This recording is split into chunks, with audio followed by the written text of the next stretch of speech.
Let's talk about a guy in public service who is doing great work. A guy who is saying, I will not participate in the lie. A guy who is saying, I do not want to rule over my citizens. A guy who is saying, it is time for people to live life freely. And a guy who's also saying, enough with this mainstream media BS.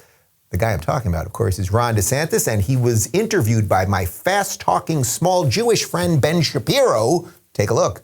Well, I think it's just a matter of just understanding kind of what time it is. Now, if this was a media that was dedicated to factual reporting, gathering facts, putting it out, then, you may want to behave a little bit differently. But in fact, I mean, they're highly partisan. And not only are they highly partisan, they really are detached from reality and from facts at this point.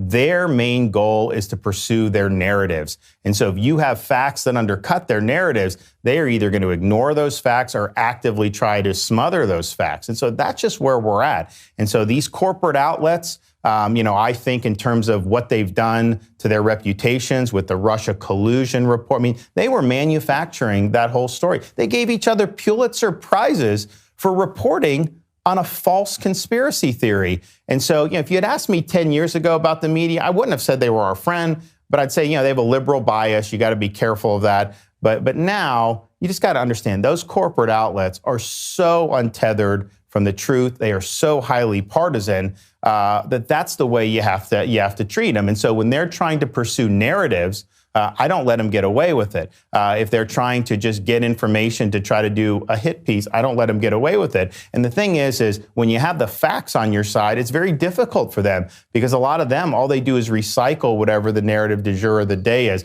But I would say Republicans have to understand, don't try to get these people to like you, okay? That's not what they're going to do. I love it.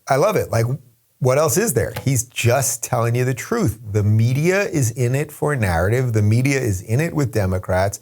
Republicans often fall in this really bad trap of they say something that's a little bit sort of anti-Trump or anti-Republican, and then the media starts liking them, so then they start doing more and more of it. That's the stuff that we need to hear more of, what we just heard right there from Ron DeSantis. Stop playing with these people. I don't care anymore, actually. When I get now I get emails all the time, mainstream media things that want to interview me or report on me, and usually we just ignore them or we send a one-line decline back. Like, it doesn't matter.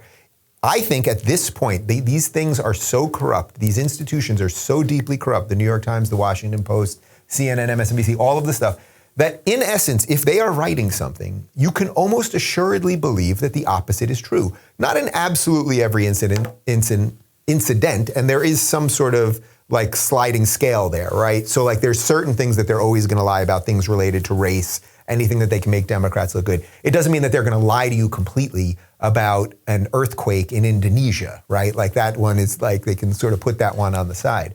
But when they try to destroy someone for being racist, when they try to say that someone said the most horrible thing you could possibly imagine, and it sounds exactly like the type of thing we would expect that person to say because that person's horrible with the bad ideas, you can pretty much assume it's a lie. So I think what is happening right now, which is quite beautiful, is that as mainstream media dies and more independent shows arise, say perhaps like this one, that more and more people will just say, well, who cares what CNN said? CNN said something. Well, Jim Acosta is a buffoon. Wolf Blitzer is a robot.